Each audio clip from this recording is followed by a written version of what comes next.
So welcome to the CXO Show. We're very honored today to have Shweta Mohanty, who heads HR for SAP in India. Shweta, thank you so much for joining us today. I believe you're in sunny, wet, cloudy Bangalore. What's it out there today? Thank you so much. Thanks a lot, Srikanth, for having me on this wonderful, forum. I love, any freewheeling conversation, and there is so much to talk about, considering there is a lot that is happening around us. To start with the weather, it's what I said is wet and wild a little bit in Bangalore at this moment. We have been having rains, but we do have, sun peeping out a little bit during the day as well. So it's wonderful. It's time for some hot tea accompanied by some lovely pakoras. That's the weather in Bangalore right now. Amazing. I'm telling you, there are people in cities across India, maybe across the world, who would trade the weather in Bangalore in a heartbeat. So I think, and I'd be one of those. But Shweta, thank you again. My I think, pleasure. look, this, like I said, is something that a lot of our learners across the globe will watch. And clearly, your career trajectory is inspirational, right? You've gone through tech services and you're in some of the leading tech product companies in the world. You're with the SAP now. So maybe a quick view on how this journey has transpired over the last 20 plus years so that our viewers get a view. Yeah, no, absolutely. So I think everybody's, journey is unique. And it has to do a lot with not only just the career, Srikanth. I do believe, how you are, the surroundings and the upbringing that you had. So maybe I'll touch, if you allow me, I'll touch a little bit about that as well, because I do feel that is very fundamental to the career journey I have had. So I had a very interesting childhood because my father was in a transferable job. So we kind of kept moving around. I have been, studying in Kendra Vidyalaya or Central School, very, middle class kind of a environment where I had, friends who really belong to defense backgrounds or similar backgrounds like me, where parents were in central government services. The beauty of that kind of upbringing is that you always had this groundedness about the world. We had tiffins used to be shared, experiences, everything was really very humble and extremely inspiring. So and the other part of that was that every few years I had an opportunity to move around, change schools, have, make new friends, leave the old friends behind. And I do believe that had significantly contributed to what I feel is my biggest strength, which is adaptability, right? And this couldn't have been more relevant and important in the current context because the world is changing so fast and we have to constantly catch up with it. I do feel, I learned through the initial years of my childhood, how to kind of start from the scratch and, build up grounds up, from the experiences. I completed my MBA from Symbiosis, and that was pretty much my first step outside home, to do my master's. And, Pune was wonderful. And I'm talking about 20 plus years back. Pune was wonderful that point in time. And, lifelong friends and some great experiences. And I got through from campus in Wipro. And I'm talking about the early 2000s, 9/11 had, happened. Y2K was behind us, and that was pretty much the first brush of how the world around changes and how it changes so fast. And the first impact was the technology organization. So Wipro at that point in time, had been going through a lot of change and churn, but that was a beautiful place to start my career, from. And I think a lot of the fundamentals about learning to work with, teams and learning to work with leaders, I pretty much started there. Wipro also had this wonderful, environment and culture where they push you, to the other end, and, either you swim or you sink. And most of the times you swim, and I had that kind of, environment where I picked up some great initiatives, drove it from scratch, presented to Mr. Premji. I had an opportunity within a few months to really be a part of, something new that we were creating, which still today holds good in the organization. So in a nutshell, a lot of, confidence building kind of experiences, which I think holds you good, later in the future as well. And I did a little bit of talent attraction roles in Wipro to start with, and then I quickly moved into HR business partner roles, and I just fell in love, with the business client-facing business roles, and that till today is my sweet spot.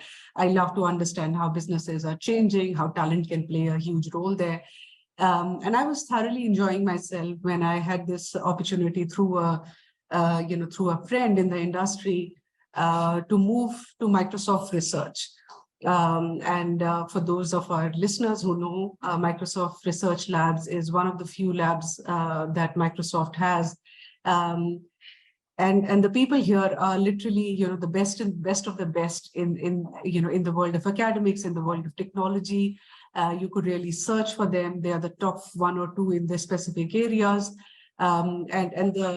The reason I got attracted to at that point in time was not so much that an ability to work with such, great minds, but I thought it is also a wonderful opportunity for me to run HR end to end, because this was, it was a small team and I had an opportunity to do right from hiring, to everything else in the organization. I must say it was one of my most challenging experiences as well. Because how do you go to somebody who's ITG top 5 and, a PhD from, Yale, and tell him about development plans and tell him that you have a great idea, but you don't know how to communicate it, right? And it was an extremely gratifying experience to work with such brilliant minds, but at the same time hold ground to them, with them, and talk to them about the importance of talent and talent management. From there, I moved into M&A. We had this wonderful opportunity where Microsoft and Yahoo were having a search alliance, and a few of us were, asked to help the team, manage this. And it was not an easy, transaction by any means. It was spread over a period of time. It was complex. Organizationally, these two organizations were very different from a culture perspective, from the talent perspective. So again, a great experience unlearning and learning things. And that was something which was really fabulous, because you literally felt like a startup there. We did not have a development center in Bangalore. It only used to be in Hyderabad that time for Microsoft. So we had to literally start a center. So, we used to literally, design the offices, figure out, what needs to be done. I have signed on literally on property papers, sat on the registrar's office, designed, the office spaces, determined the menu, food menu, to kind of, figuring out how do we get the best charters, for the people who are coming over. So that gave me a little bit of the startup experience, which I value a lot, in today's time, when I see, we are expecting all professionals to have that kind of bootstrapping, attitude. Yep. And from there on, I moved on to handle, the HR, being the HR for the center. And it was an amazing experience to build up the center, where by the time I left, it was almost double the size it was.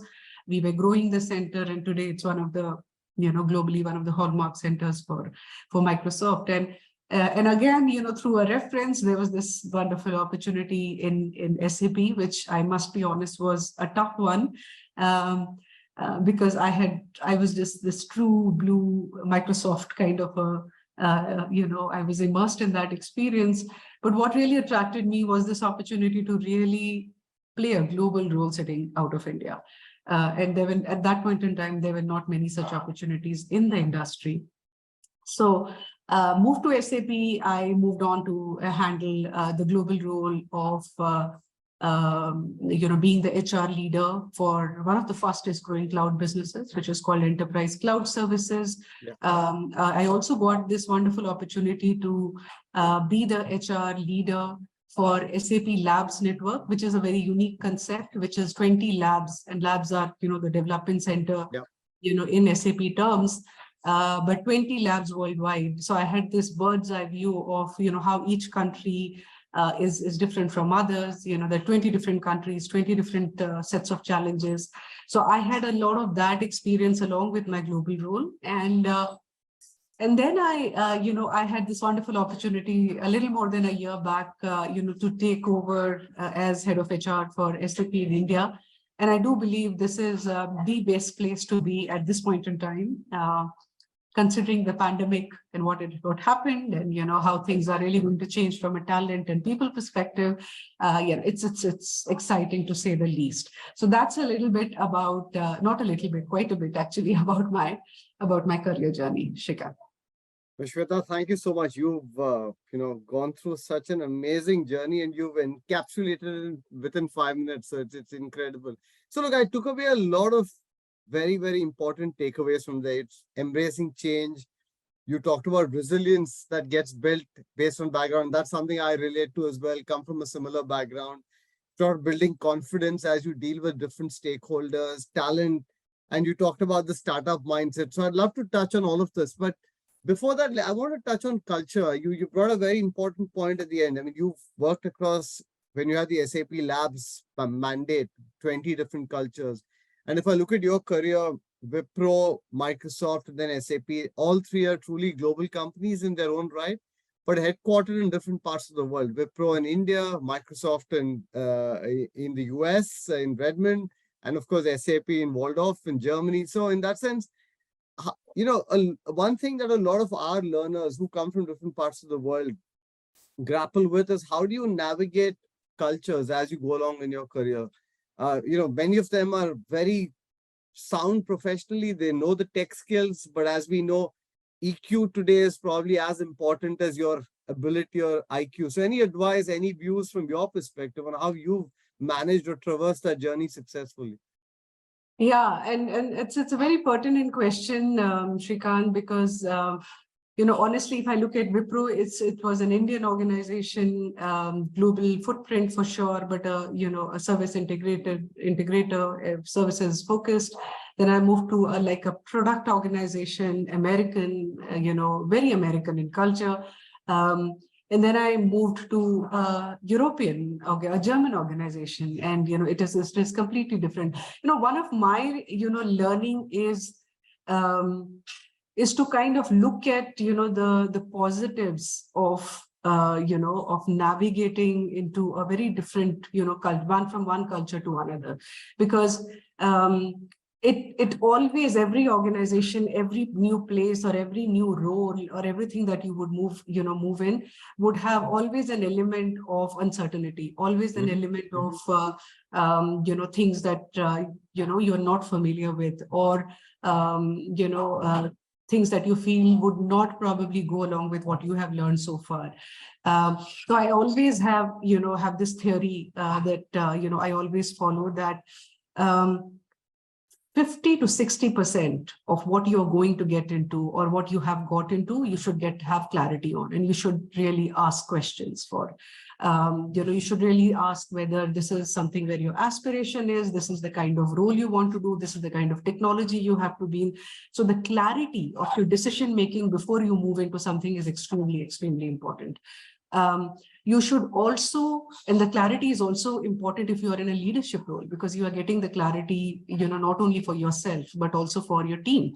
The team looks up to you to, to make them understand why we are taking certain decisions, why we have changed our business model, why we are doing things a bit differently. So it's very, very important to have that kind of, clarity.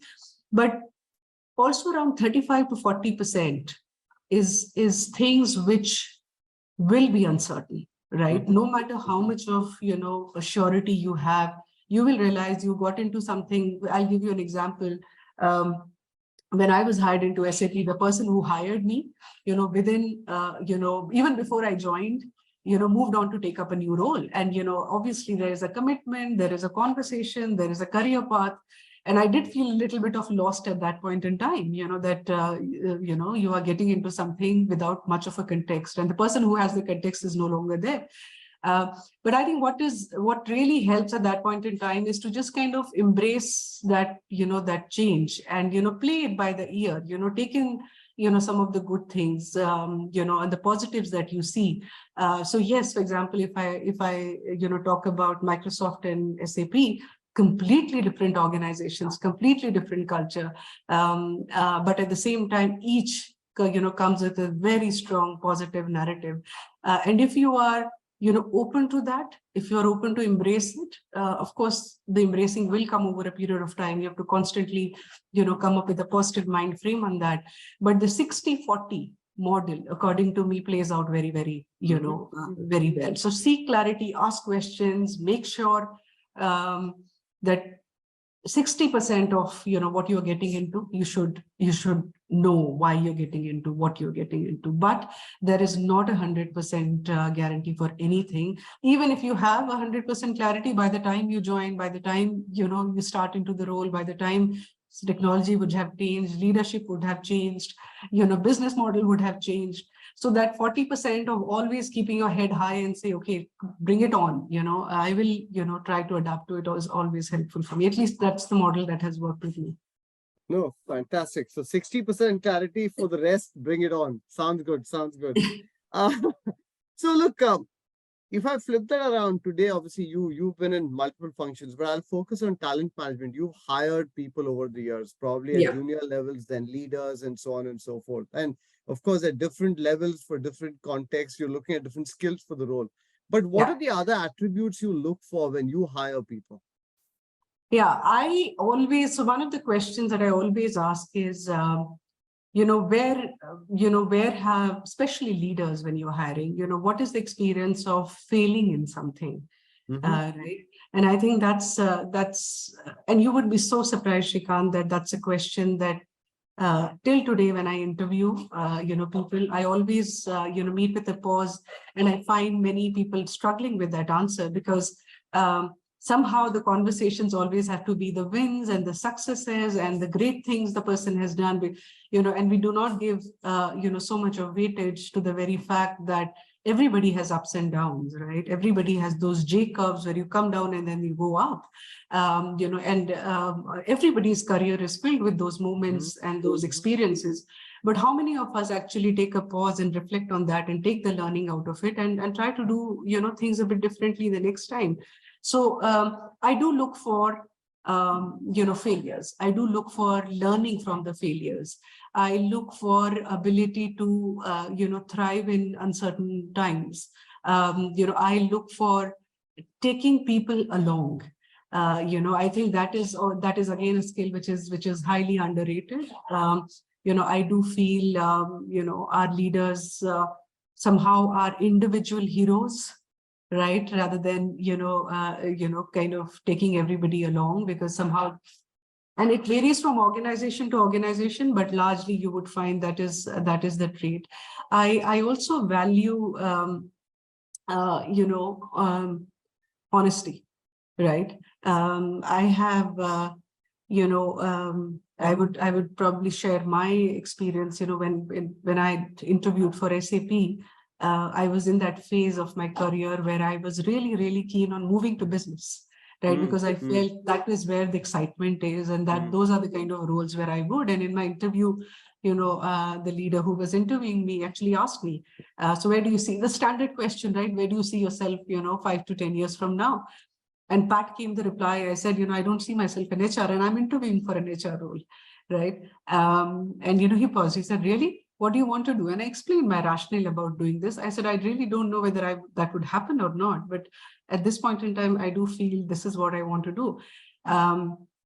But I see in a lot of conversations, the ability to prove yourself, for the role, for the organization, rather than being truly authentic to who you are and what your aspirations are. I think that's something which I really appreciate. I appreciate a candid conversation when somebody says, this is a stopgap for me. This is where I need to be. If somebody says, your career is not an inspiration for me. My path is somewhere else, especially when I interview for people leadership roles or HR roles.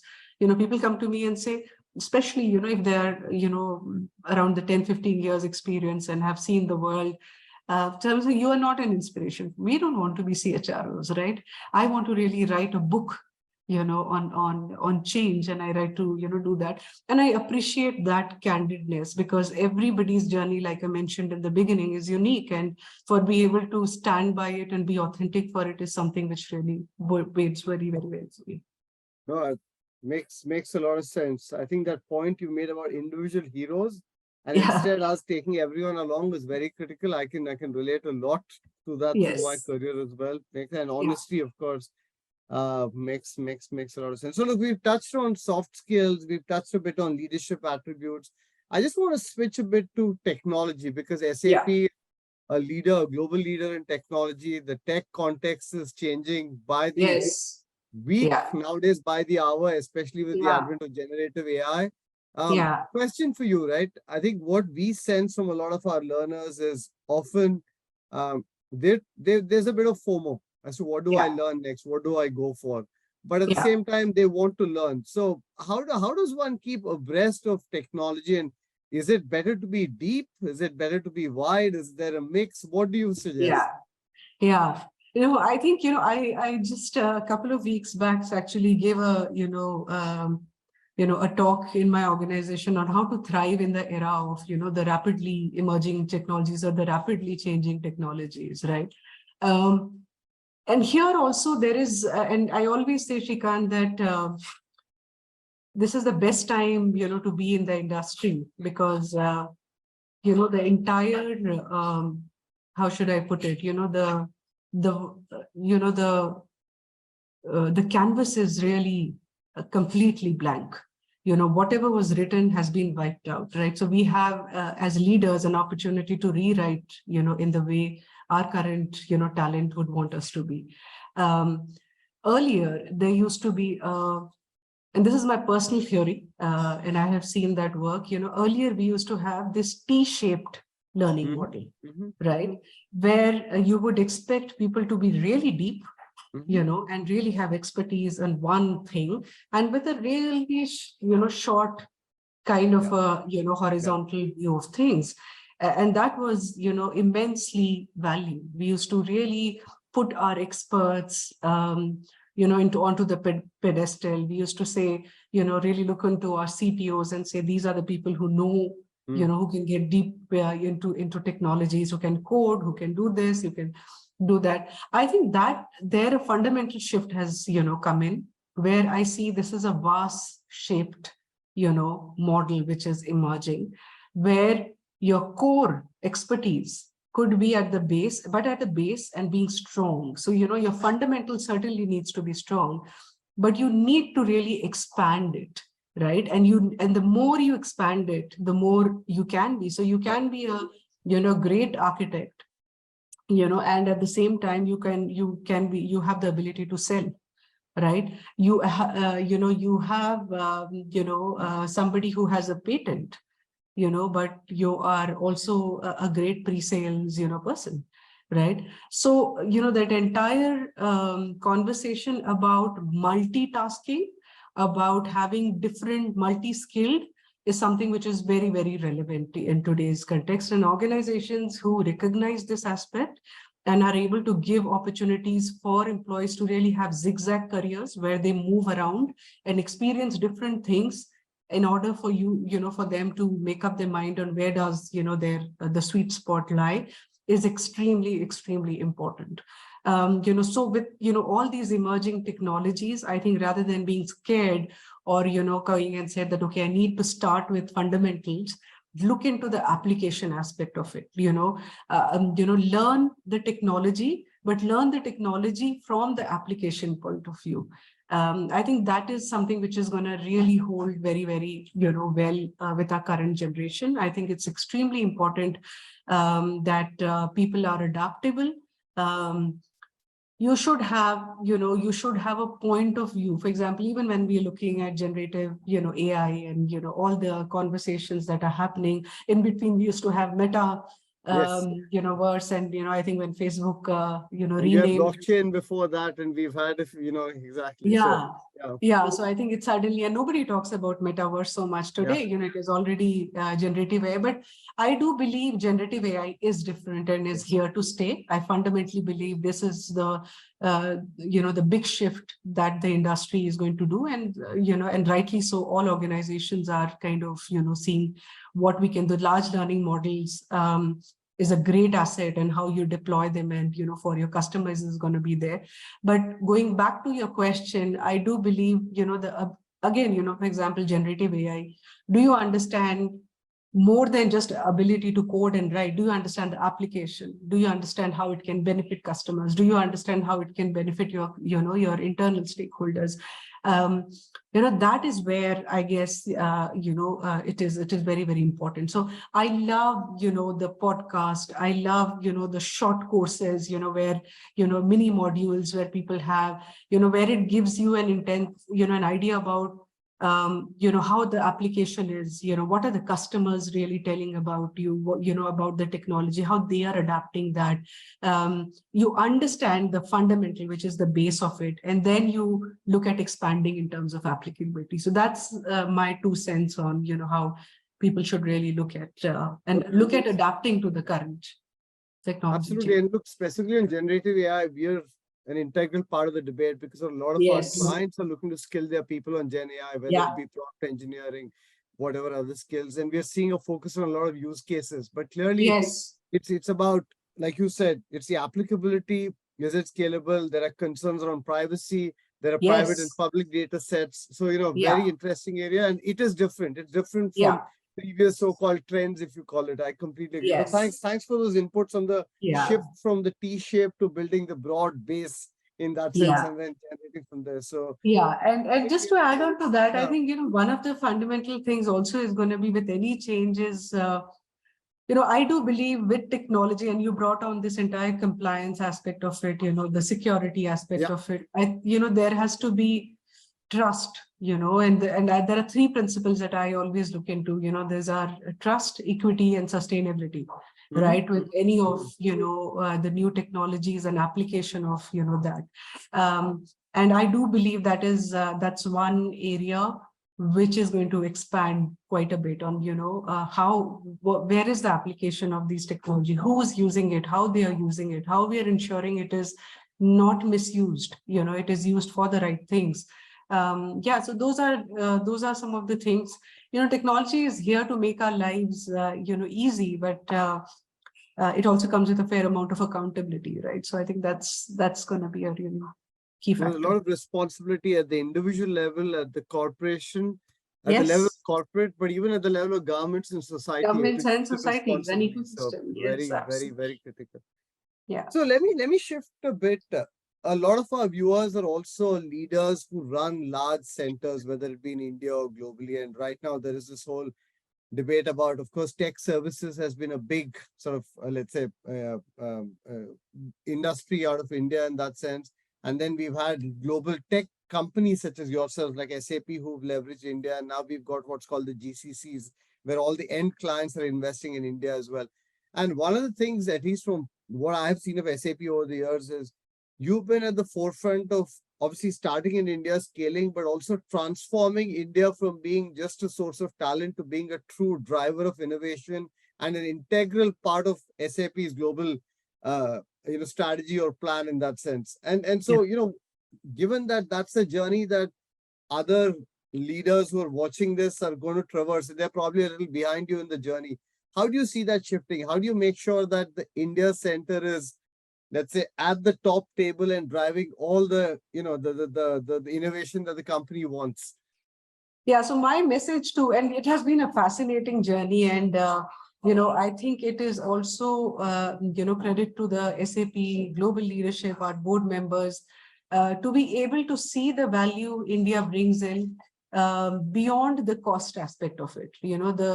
I think that is a fundamental shift that needs to come in your body language, in your, narrative, top down, but also bottoms up. I think it's extremely important that the leadership talks about, the value add, but there is also conversation on what is the kind of innovation that is happening. I, and I think it has been for the last couple of years even more so, in favor of India, because globally we are seeing India shining, the kind of work happening, whether it is the UID, what we did during the COVID, with the COVID app. I think people have seen the kind of technology that can, come up here and scale to the large population. Of course, we have the leverage of, talent and young talent, being available here. So one of the fundamental shifts that we have really done is what we call as bottoms-up innovation. What it essentially means is, and it's easier said than done, because in many of the organizations, you have a few product ideas. And if you look at GCCs and many product organizations, Srikanth, you will find that it's the product, and a part of that product is kind of, being done out of places outside the headquarters, right? But the decision making and the authority largely lies, at the headquarters, and gets kind of fragmented and decentralized beyond it. We have tried to, do it different way. We have really focused more on bottoms-up innovation, where we say that the product idea should really come from India, and why not? For example, if you look at the SMB space or the mid-market space, that is where India is shining, right? And you can say what works in India can work in a lot of, other countries, which have demographics similar to ours, especially in the Asia Pacific region. There's so much of potential there. So we have changed, that kind of a model. We encourage a lot of product ideas coming in from, our employees. Hackathon, ideathons are so common, within SAP. In fact, just last week I had, an ideathon on HR tech, right? And, we had our employees coming together and giving me, ideas on what we could do on people practices.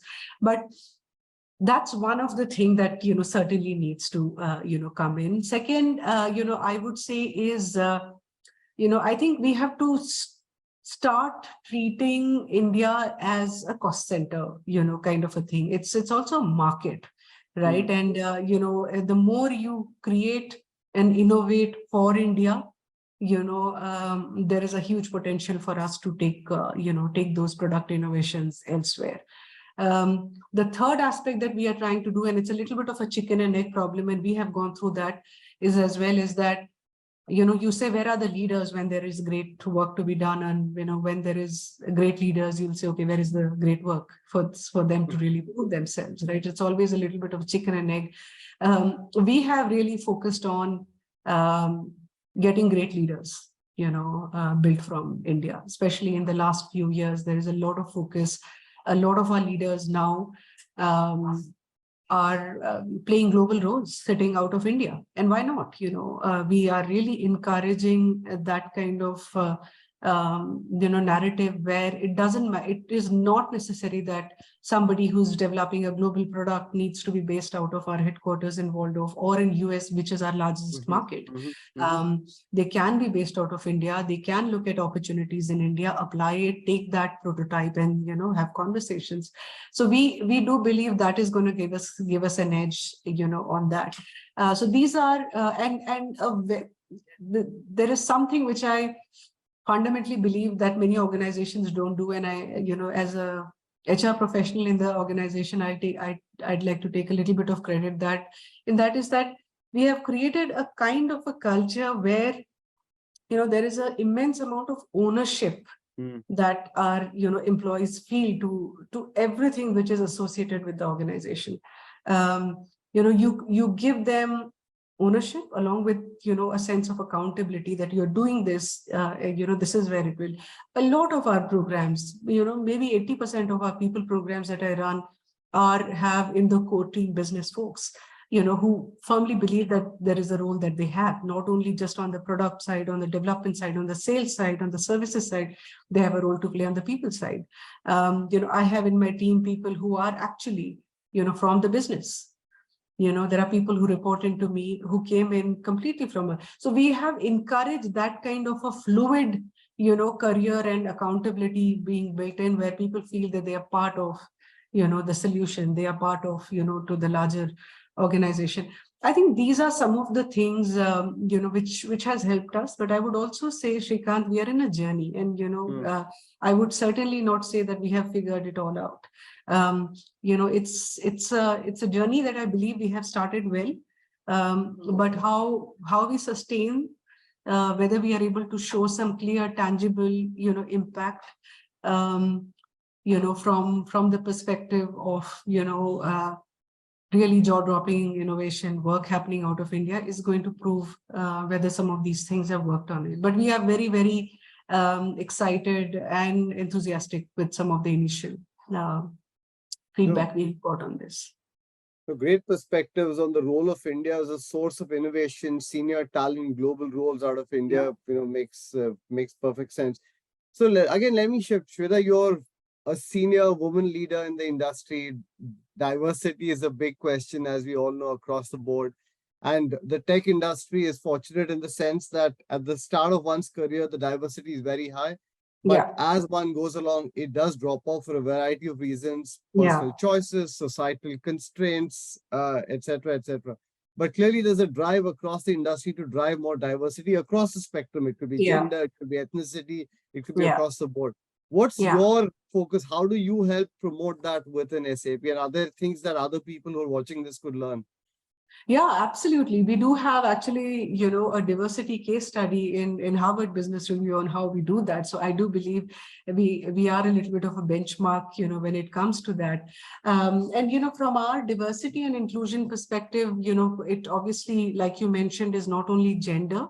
Srikanth, it runs, across ethnicity. It also runs through LGBTQI and other spectrum.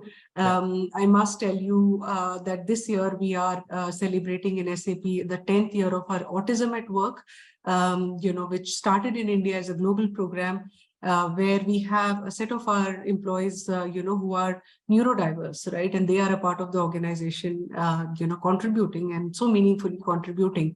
So we have looked into diversity from a much more broader, spectrum. For us, the pandemic certainly made an impact, and a negative impact, because I think what women went through during the pandemic was far, far, more impactful than what probably everybody else. It was a horrible time for everyone, but I guess the women bore the brunt much more than anyone else. And we also saw that this is something, which is impacting. I would say it impacted in terms of a leaking pipeline, but in terms of, the confidence that we had built up for so many years for a woman to raise hand, to say, this is an opportunity I want to do, this is where I can make a difference. We did see that confidence shaking up a bit around it. So what we have several programs, that we, run, but more than the programs, it's a fundamental cultural mindset shift that we, have brought in. We are recognizing, women from mid-management level, who are showing a lot of potential, and literally giving them, a new space to work upon, go and deliver on something. What is really important is the entire manager sensitization, the leadership sensitization. That's an area where we are working on, because it's not important just to hand over on a platter, a role, while the person would have been very deserving. If you will not make them successful, if you don't have a very supportive ecosystem and environment around that. So we do quite a bit of work around that. But I would certainly say, Srikanth, it's an uphill, task, even for an organization like ours, because every organization, and you would relate to me, is really going through constraints at this point in time, right? Things are a bit conservative, and when things are conservative is where your value comes to the test, to the most. So you have somebody who's 100% ready for a job and is a male, versus you have somebody who's probably 80% ready and is a female. How do you make that, value decision at that point in time? Because you don't have luxury of 20 different roles opening up, right? So I do get into a lot of those conversations within the organization, where I try to get some some sense, and have really open conversations about what we are trying to do. So few things that has worked for us is role modeling. I think we have a wonderful leader in our MD for labs, Yeah. Cynthia Gadran. Yeah. She, and we have role models at every level. She herself is very, very invested in this topic. So she mentors, sponsors, women. We do have, a program which we have. It's a global program, Women to Watch, where we have 40 plus mid-management women being sponsored by global leaders. So it's not only just the India leaders. Like you said, we are very, very, good in terms of funneling it in the beginning, having a lot of people from the campuses, women joining. We have people practices which are truly unique, I do believe, considering everything. I'm not even getting into the benefits aspect of it, but the case in point, for example, during the pandemic, we saw women really, being subjected to domestic violence, right? We're one of the first organization who had a policy around that. We are really looking at, benefits from an angle of, inclusion on how we can make sure that everybody feels that they are part of the organization and are being looked after. So these are some of the, broader view that we are continuing to have it, but it is one topic where you just can't say that the job is done. I have learned the hard way. You reach a particular target, or you work towards a certain milestone that you would want to, and then again some things would really not go forward, or you are stuck up there and you're not making progress there. So I think it's a topic that continues to be the focus area, from us, from our side. And I do believe culture plays a lot. A lot of women want to continue with SAP because of the flexibility, the kind of career opportunities, the kind of in the entire life cycle of a professional, those key inflection points where they need the support. For example, when they're a new manager, when they are a new mother, when they have just come back from the maternity, when somebody's going overseas for an extremely ambitious role. I think what we have done is that we have had inflection points and support programs. So that's something which has helped us immensely. Yeah, SAP is fortunate to have role models, iconic women leaders like you and Sindhu. So and I think it probably goes back to the fact that SAP is a global organization of proud German heritage, and one of the most successful women leaders of recent times is Angela Merkel, who led the country so successfully. For such a long time and so well. So no, we've covered a lot, Shweta. Thank you for that. But I do want to come back to one question we touched at the start. We talked about technology, we talked about leadership, we talked about culture, we've talked about diversity. But let's talk a bit about embracing change. That's what we started with, and learning, because yes, like you said, in your career, you put yourself in situations where you've learned new things because they're new. You talked about the 60-40 rule. But in terms of your own skills, how do you make sure you keep learning? Do you read? How do you ensure that you're on top of trends? And then how do you keep yourself at the sharp edge of the knife, as they say?